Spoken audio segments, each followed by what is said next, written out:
Hey, what's going on guys? This is JordanJamesTT here, or JJ'sTT for short, and welcome back to another video. As I said in the last one, I'm going to be doing something slightly different today. It's going to be a tutorial video today. It's going to be how to replace an air vent in a MK1 Audi TT, obviously. So many people tend to do this because they like to get the boost gauge fitted, which a lot of people would have seen and a lot of people do tend to do.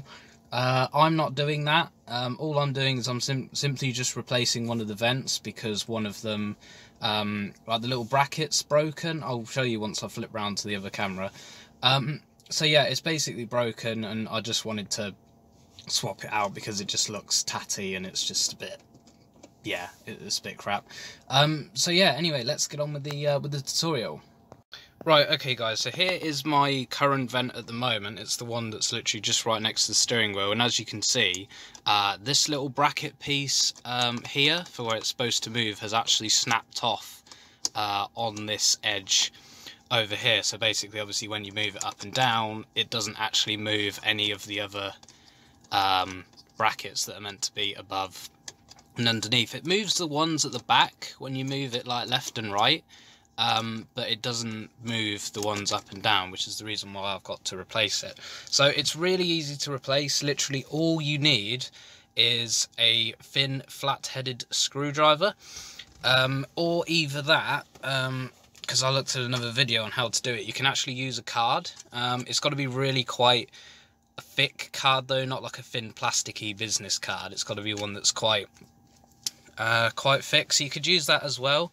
But preferably, I would prefer to use the flat-headed screwdriver just because obviously they are a lot more durable and more tough as well. So basically, there's not any screws you have to undo or anything. All you've got to do is basically just get your screwdriver head and you've just got to sort of place it in the gap at the top, at the sides around the air vent, and you've basically just got to try and sort of pry it out.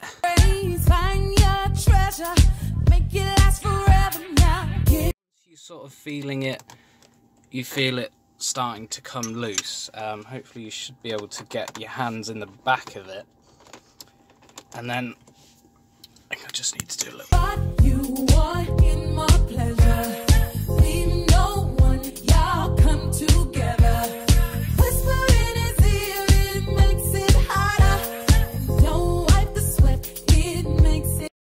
Bit of a wiggle as well, move it up and down, left and right. There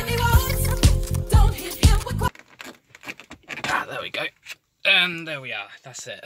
Whew, that was a tough old job. It's good that they are packed in like that though. You definitely know that they're not going to wobble or come loose. So yeah, this is the faulty one. As you can see, a little bit has actually just fell out of it, so that was the little bit that I actually ended up snapping off on the bracket for that left hand side there.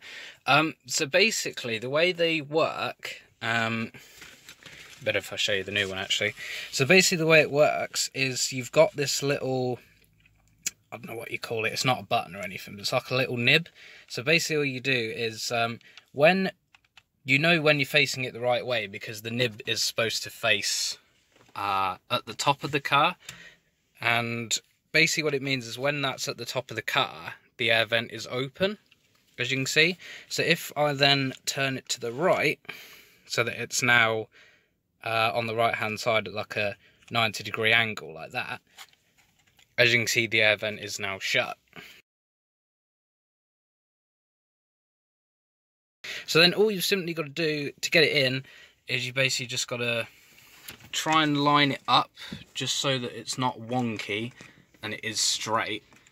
It'll be a bit tricky to do, and then all you've got to do is basically just try and push it back in gently.